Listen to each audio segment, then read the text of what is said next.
I mean, I think they're one of the most wonderful things about hiking in the Alps is that you can do this, amazing remote hike, get to a hut and sit down and have a really delicious dinner and a Yeah. glass of wine in the evening. Yeah. It's really, you're pretty spoiled, Okay, really. I won't lie, Ceri. You're making me really, really antsy to get to book that kind of vacation right now.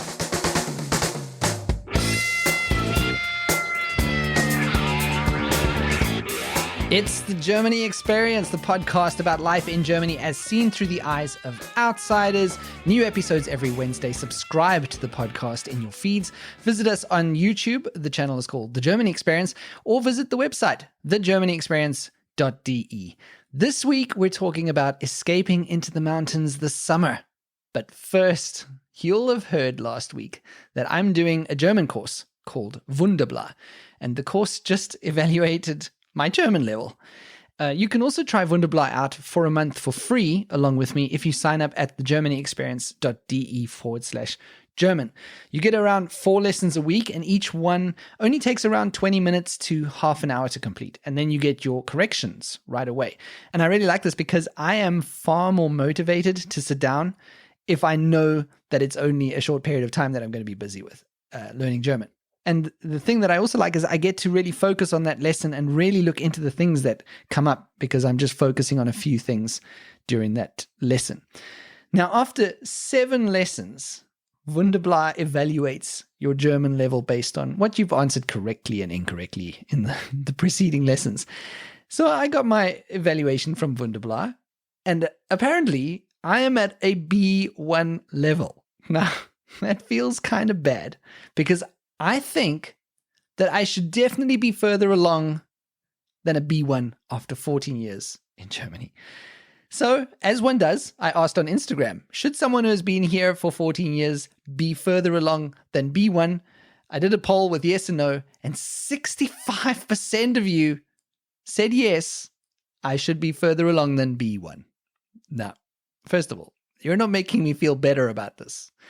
But as I said, to be fair, I do agree with you, which is why I feel kind of bad about the B1 assessment. And that's also why I'm doing a German course. I have acknowledged that my German needs to improve to a better level than what it is now. But also on Instagram, I must say I also got some nice messages from some people. And here's some examples of what people sent me. And of course, these are the people who are in the no camp. They were saying, no, it's okay that you're at B1. So I thank you. Thank you to these people. Messy Jessie W wrote, without formal lessons, no. You can easily get by on B1 for normal interactions, especially if you're not doing formal writing. Which I'm not, by the way. I'm not doing formal writing. And maybe that's also part of the problem, is that I haven't been required to work in German or produce output in German. Messy Jessie also wrote, the CEFR scale is very wide with a lot of range in each level. And they lump all the skills together, so you could be great at speaking, but shit at writing, and they put you in the lower level. And that's kind of what happened with me. I think my grammar was not great. It wasn't bad, but it wasn't great. But my vocabulary is very good. So there we go, B1. Oro.sal wrote, I feel like language levels are very relative. Often not even natives are a full C2. And even from zone to zone of a certain language, your knowledge can lack in depth. I am an Italian native, but of course my knowledge of Italian is lacking in certain branches. For example, studying law, I know very well that kind of language, but I am totally ignorant as far as medical terms go. I feel that one shouldn't concentrate too much on the level, and if you manage to communicate well and without impairments, then supposedly having a B1, B2 is not concerning in my point of view. So thank you to oro.sel for that. Guten Tag Sausage wrote, I have German friends who tested at B1 for grammar. Give yourself a break. And that is interesting. I'd like to know how many Germans would test at a B1 level. So thank you for that. And then Summer Outside wrote, language learning is such a personal journey. I think it's unfair to should ourselves about our level. Besides, B1 is the requirement for citizenship. Yes, B1 is the requirement for citizenship, people. I'm not completely incapable of speaking German. It's just a B1. All those yeses. Full Beat Flow wrote, this is such a difficult question to answer because in theory we are all better than our level. I passed B1 in 2014. Would I pass it again today? I'm not sure because I get my grammar all messed up still. For those people that live in Germany with German partners, it is a different existence in Germany. Yes, that's also a good point. When both partners are second language German, the likelihood of the German improving quickly is definitely lessened. I've had basically no contact with any mother tongue German speakers for over a year, so my German has definitely lost ground. So that is a very good point as well, Full Beat Flow. And thank you for all of those messages of support. And yeah, my German has definitely stagnated. So that's exactly why I was actively looking around for a course. And remember, as I said, if you want to try out Wunderbla, it's a great little course. I can't say enough good things about it. Go to thegermanyexperience.de/German to get more information and to sign up. So right now in Germany, there are signs that COVID-19 is slowly easing up, but there is definitely still a pandemic going on. And I am thinking so much, especially of my Indian listeners, whose country is having a really, really rough time with COVID-19 right now. I really wish you strength, especially if you have family or friends who are impacted back home. I know it is such a difficult time to be so far away from home and to be watching this from afar. And with that always in the back of our minds, here in Germany, many have started to look ahead to the summer already. For a lot of foreigners, especially those who arrived during the lockdown, it's been a long and frustrating and possibly even isolating and lonely winter. But now, as I said, there are signs that things might be starting to improve pretty soon. And that also brings with it the possibility of summer vacations happening again this year. Now, the mountains, especially in the south of Germany, are a great attraction for many people. So no doubt a lot of people are thinking of making that trip this year. My guest this week is Ceri from the UK, who grew up with a thirst of travel and a love for being active outdoors. And she also developed a love for the mountains, which is interesting considering where she comes from. She's from the UK, as I said. And she also developed a love for the kind of experiences and adventures that the mountains can provide. Now she lives in Bavaria, pretty close to the mountains, and she is an example of someone who is living their passion. She opened a company in 2012 called 4 Elements, which offers hiking tours and other experiences. Ceri joins me this week to discuss what you should consider if you're planning a trip into the mountains this summer, including some pro tips, some inside tips, let's put it that way.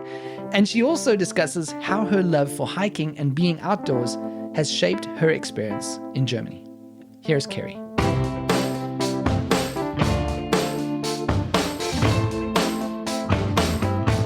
Please give me your background of like where you're from originally and how it is that you ended up in Germany. So I'm actually originally British from the UK. I was actually born in France to British parents, but headed back to the UK at a very early age. So I actually grew up in south of London, so not so close to mountains, but studied languages. I think the seed of European life had been planted in me at that early age, and so I studied languages and did a lot of exchanges as I was growing up, and that kind of led me to the idea to live abroad. And so I ended up after university and studying languages, deciding, because I didn't really know what I wanted to do still at that point, to go and work in a ski resort and experience life in doing a ski season. And that was just fantastic. And that was when my real passion for the outdoors was, I really discovered it through friends there and through the lifestyle there. And so from there I ended up trying to work out how to blend that with finding a way to actually earn money and make a life too. So I ended up actually going back into teaching and going into the education side of things. And I trained in the UK, in Wales, and tried as soon as possible to get back into Europe, and was lucky enough to get my first teaching post in Germany, in Nordrhein-Westfalen, working as a teacher in a British Forces school, and got really involved in the Duke of Edinburgh's award programme in the school. I don't know if that means anything to you. It's it's a programme for young people from the ages of 14 to develop themselves in different areas outside of academics. So they do skills, service projects, physical projects, and then the main bit that most teenagers love and cherish is the expedition section, where basically you learn to be self-sufficient and undertake your own expeditions. And that does sound kind of exciting, actually. It's kind of like a survival type of thing. Yeah, it is. Exactly. That's it. And it's really great for young people to experience, I think, these, they learn these life skills that you don't learn inside the classroom, to learn outside. And so, I really loved doing that. And eventually I moved schools. I moved to a school closer to the mountains, as Nordrhein-Westfalen is very flat. I wanted to say that, it's not exactly ideal if you're into mountains. No, exactly. It was a long commute at the weekends. So I ended up in a school, an international school north of Munich, and started up the Duke of Edinburgh's Award programme in that school. Right. And as you can probably imagine, teaching full time, running all these other extracurricular activities was a real it was great, but it meant I had zero life myself. And I got to a point where actually I thought, okay, this is what I really love doing, as opposed to the teaching Monday to Friday in the classroom, and decided to go the route of self-employment. And I started my own business and was fortunate that I built up the relationships in the schools in the area and was able to go into the schools and support them to run the award programs, and then other outdoor education programs and field trips, and then also did further qualifications myself for guiding in the mountains. And now I've run also hiking and trekking tours across the Alps, working with adults as well as young people. Wow, I mean that's amazing. That's really turning your passion into your life, basically. I mean that's really the dream, I guess. Yeah, it is. Yeah, I think it's. Yeah, I could definitely say it's. I mean, it takes time to build it up, but it was a really exciting thing to do, and I love what I do. I'm really lucky to have had the support and the opportunities to do that. Yeah. Now, obviously, just like a lot of people in the world, not just Germany, but a lot of people have been affected by the coronavirus and the pandemic of late. I should imagine that the kind of thing that you're doing is also pretty impacted by that, because I assume that the restrictions apply to you as well. Bavaria was particularly hard hit during parts of the past few months. Has that had a big impact on you? It has. I mean, it has in the terms of not knowing what's happening and and when things are happening. But also I think I've been lucky. A lot of my events tend to happen over the course of the summer. So we were lucky last summer. A lot of things opened up very, very quickly. And actually, although having thought at first that things were going to be thinking that nothing was going to happen, actually most things happened quite quickly, and we were able to do a lot of activities. I'd say more and you become a bit more resourceful. So I've actually done different events. I've done more speaking events for companies, right? And also running, for example, I'm still running the program with young people, and more than ever, I think it's important to support them through these times. So we've been doing events also online, and supporting them, not just keeping them online, but giving them the skills online to go off and do things in the outdoors in their own time as well. So that they're engaged and motivated and still have opportunities to connect with one another. And get excited about when things get back into action again. Yeah, and speaking of that, I think what's really exciting right now, I mean, just 2 weeks ago, I did a podcast episode about being weighed down by the pandemic and what it's like for us in Germany with such a bad vaccination rollout, and looking at the rest of the world and everyone's doing so great, and the UK is doing so great now, and how foreigners here are feeling. And I feel like just 2 weeks later, the whole feeling has shifted, because suddenly I saw a news report yesterday that I think a third of the population has had at least their first vaccination. things are starting to open up. They're looking at easing up restrictions in more than one place. So suddenly, and the weather's better. So suddenly it's feeling a lot better. Like the mood has definitely changed in Germany about the pandemic. I can feel it. Suddenly people are thinking, oh, it's okay. And of course that means that summer is going to be a big one this year. I mean, it was last year. Last year we had a great summer despite the pandemic, because things in Germany really slowed down with new infections, and we were able to get out and enjoy a bit of a vacation. But I think this year, after the long lockdown that we've had, the really bad weather that we've experienced, the grayness and stuff, people are really looking forward to getting out on vacation this year, right? I mean, are you getting that feeling as well? Yeah, absolutely. Yeah. I mean, I get regular questions about when things are going to open up and how things are looking within Germany across the borders. Yeah. There's a lot of interest. So do you expect there's going to be a mass storm of people coming down south toward the mountain this summer? I think so. Yes. Yeah. I think going from last summer for sure, and I think we already see everywhere I think the recognition of how valuable time out in the outdoors is, and everyone wants to get out, and especially we've got everything on our doorsteps here in Germany. I mean, in Bavaria, we've got the beautiful mountains and lakes. In other parts of Germany are beautiful as well.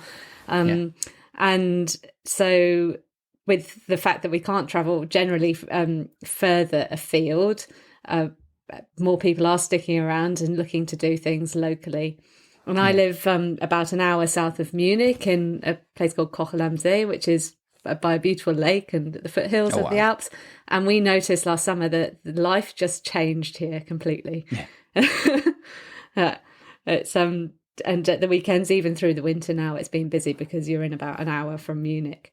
So I imagine the summer is going to be even more so, I think, than last summer. That's part of why I wanted to speak to you, because I wanted to talk, like, obviously people are going to be itching, and a real option for them to get away on vacation. Like you say, if you're keeping it local, staying in Germany, is obviously one of the options is to come to the mountains. Yes. So whether people have done that before, or if this is a new thing that they're thinking of, I just wanted to talk about it through that and maybe help people plan a bit for a potential summer trip. But what do you think with this massive influx of people from all over Germany to a few tourist places, that's going to lead to some of the places being overrun by tourists, surely, in summer, right? Yeah, absolutely. And I think you can pretty much predict the areas that will be really jam-packed. And I think with planning, you can also find areas that are a bit more off the beaten track that aren't going to be. They may be busy, but they're not as rammed as some of the key areas. And I think it's great to obviously travel in these areas. Obviously, hotels have been shut since November. All of the infrastructure around it. Everyone's going to be really grateful to be back in action and welcome tourists, welcome visitors. So definitely, if it's good to travel and good to get out there. But I think avoiding some of those key zones can mean that you're going to have a bit of a quieter experience and a bit enjoy the great outdoors, maybe with not lots of as many people as you'd encounter in the city. That's kind of the opposite of what you want from a mountain experience. You don't want to feel like you're walking on a city sidewalk in Berlin or something like that. So what are some of the biggest, like just the biggest tourist hotspots around where you are down there in Munich? So probably the top one is the Zugspitze area. Everyone wants to get up there the Zugspitze, the highest peak in Germany. And the area all around there is really busy. So the gorges that go up either side, the plateau up to the top, and I mean it's great to go up there. It's a beautiful, beautiful area. Right. I would just leave it. It's up. Yeah, exactly. I would just leave it till not to do another summer.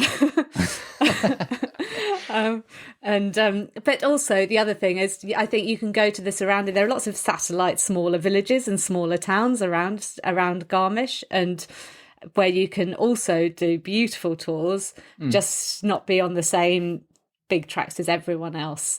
So to go to the areas is probably fine, but also be a bit more creative about where you actually go during the day, and not go to the magnets. Yeah. But yeah. Or I can imagine like something that you could do is say, okay, we're going to that general area. We're going to stay off the beaten path most of the time, but you can allow yourself maybe a day to make a trip to Zugspitze just to see the area, just to go up and see what all the fuss is about, and just accept, okay, on this day it's going to be very full. I'm going to wait in lines. It's going to be shoulder to shoulder around some areas with people. But then spend the rest of your vacation actually relaxing and enjoying nature as it's supposed to be enjoyed, right? Yeah, exactly. So there's a reason that places like Zugspitze are so well renowned and well known. But are there quieter places that sort of can have the same level of what you can experience, even if they're off the beaten path? Oh yeah, of course. Yeah, there are so many gorgeous parts of Bavaria where where maybe it takes a bit more effort to get into the places. But you're going to experience landscapes that are really incredible. One of my favourite areas for hiking from here is up into the Karwendel Mountains, and they've got long valley floors to get into. So they're great if you've got a bike to bike into the valleys, and then you can do some really great hikes. And the other thing that is amazing in the Alps is obviously the network of mountain huts. And once you go that bit further into the mountains and start staying in the huts, you're obviously further away from most day trippers. So therefore you're really, really much more remote, and you see much far fewer people because you're that bit further away from everything. Yeah, which is great. So those mountain huts is a kind of you go on a hike, and then as you go along on the hike, there's different options for you to stay over in basic accommodation, I would imagine. Exactly. So the hut network, most of them will belong to either the German or Austria. If you're going across the border in Austria, there are various mountain club memberships. So German Alpine Club, Austrian Alpine Club, and down in Italy too. And they're very basic. Well, they tend to be very basic. A lot of them are much more modernized now. So some of them even have showers, but which is a luxury. So you get a token and you can shower for about a couple of minutes. But they're really well set up. I mean, I think they're one of the most wonderful things about hiking in the Alps is that you can do this, amazing remote hike, get to a hut and sit down and have a really delicious dinner and a glass of wine in the evening. It's really, you're pretty spoiled. Really. Okay, I won't lie, Ceri. You're making me really, really antsy to get to book that kind of vacation right now. I'm like, the more you're talking about these isolated huts and the wander and the hiking between them, I'm in the mood for that right now. Oh yeah.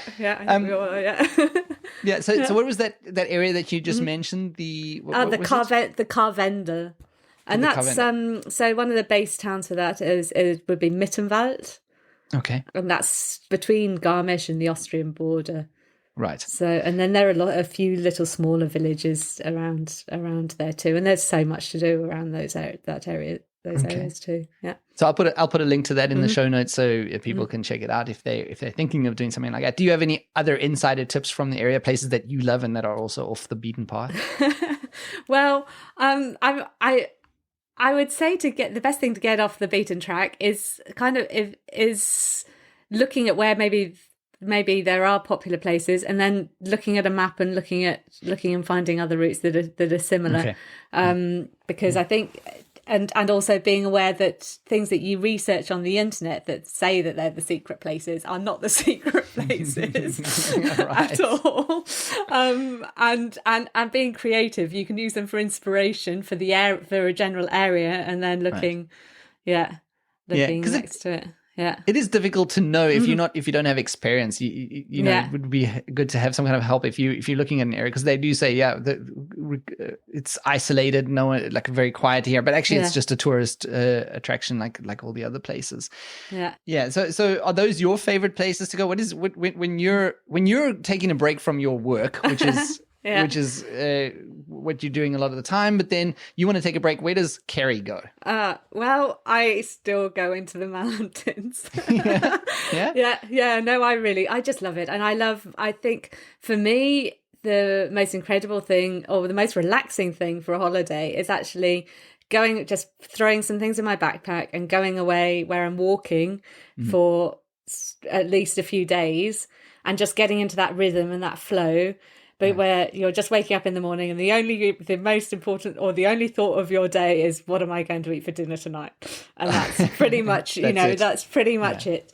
And my partner and I both do mountain guiding, and we had 2 years ago, we had a week off and the weather was perfect, and we just packed our bags and we walked from home just across the mountains to Innsbruck and found our own way through. And that for me was just, those few days were the equivalent of 2 weeks of vacation. Yeah.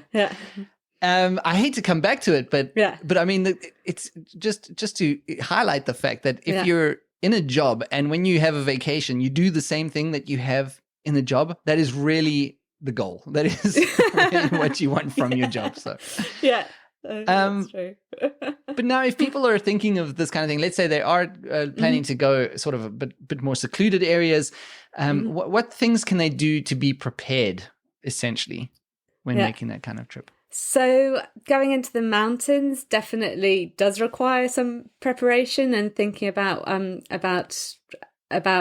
what you're going to be taking with you, because the weather can change very quickly. And when you're stood at the bottom of a valley floor or close to a town, that's not a problem. But if you're 1,000 meters higher up than that, then 10 degrees, obviously in the valley, is about 0 degrees at the top of the mountain. And all of a sudden you're in almost winter conditions. So it's really important that you're prepared for all elements. I've been on tours in August where we've had snow. Wow. So that's not to say that I think if you look at a reliable weather forecast, like from the German Alpine Club, for example, they have a good reliable forecast, and you can generally get a feel if you're doing a 1-day tour to maybe a lower area. You're not going to need hats and gloves, but definitely always to have your waterproof gear with you. So waterproof jacket with a hood. And that's not just in case of rain, but also wind, because obviously wind affects you higher in the mountain, and that can really cool you down very quickly.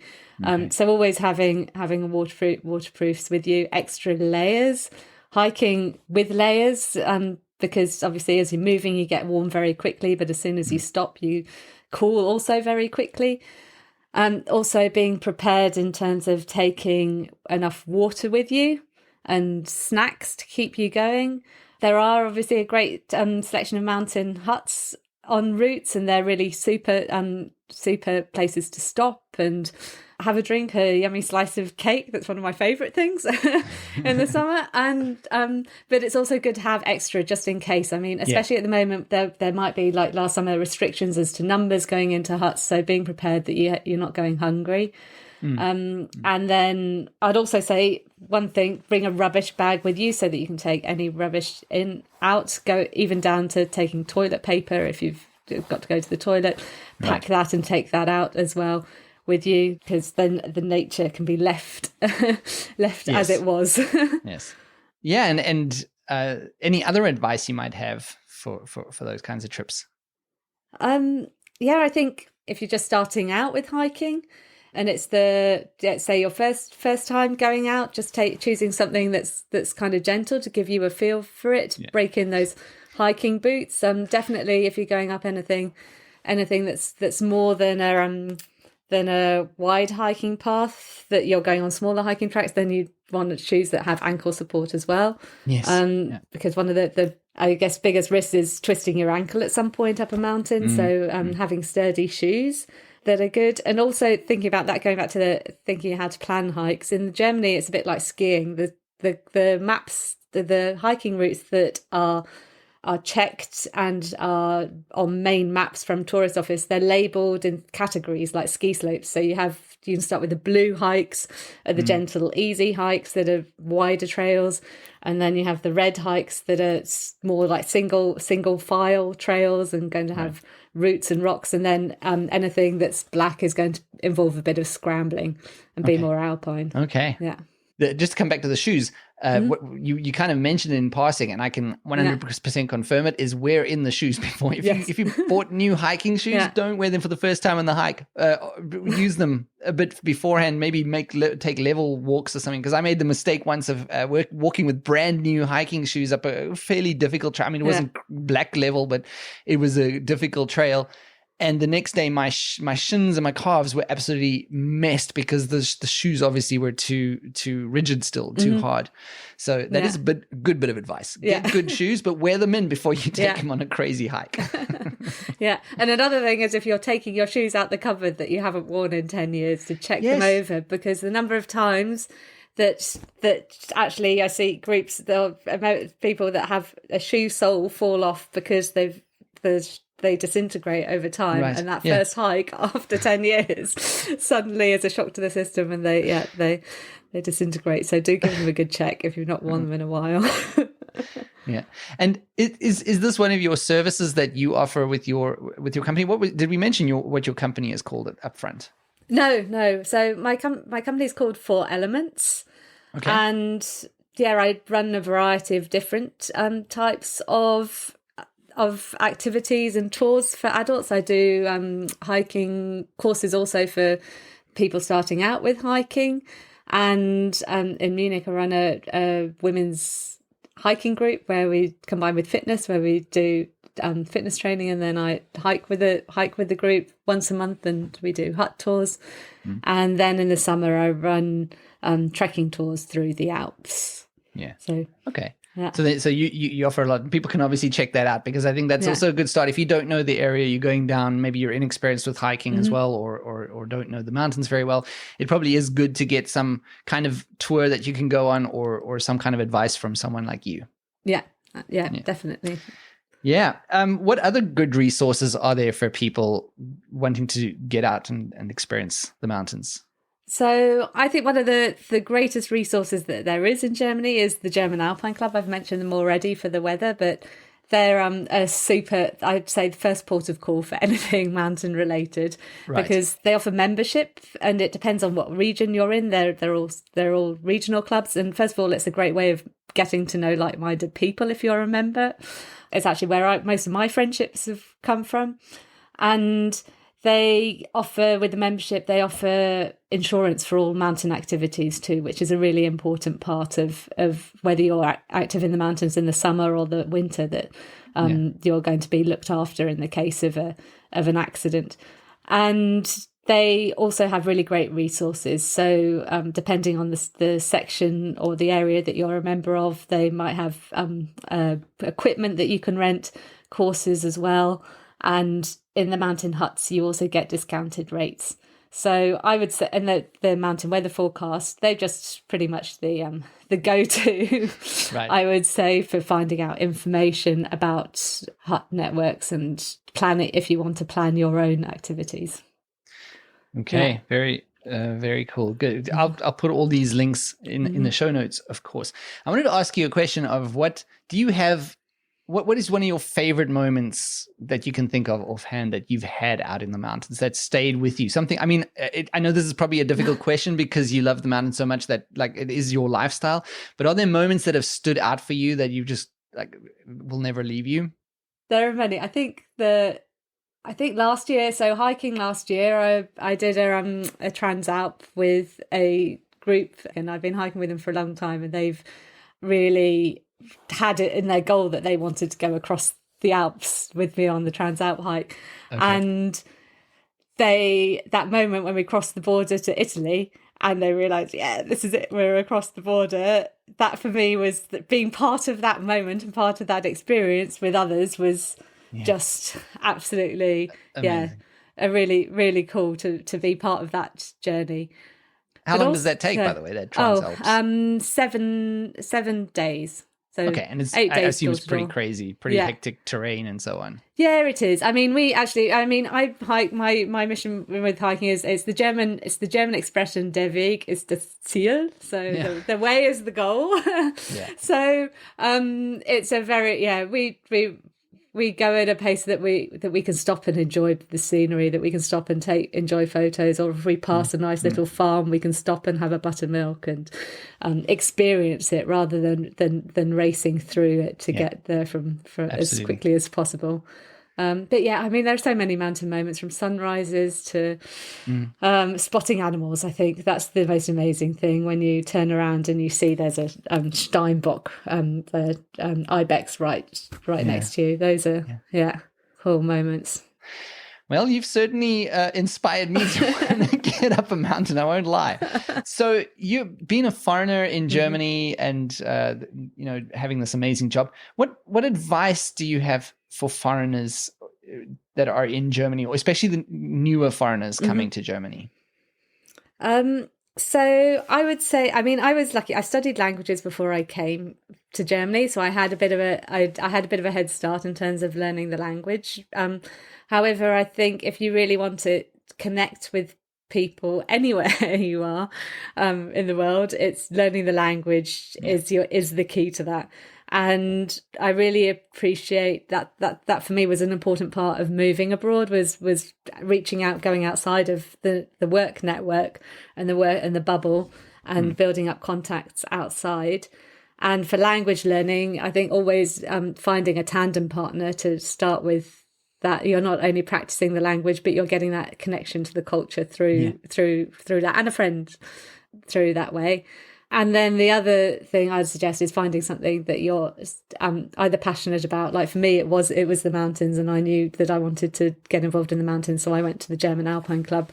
But whatever you're passionate about, or finding a new hobby and starting something new, but getting out and doing something where you're going to come into contact with other people. Obviously, at the moment, that's probably really challenging. I can't imagine having moved at a time like this. It must be really, really difficult.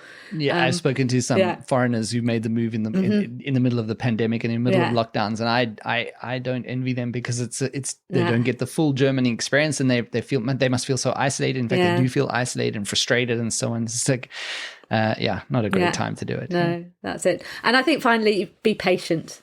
And don't expect everything to happen really quickly, because it takes time, and especially building up friendships. Wherever you are in the world, it takes time, but it's something you can't rush.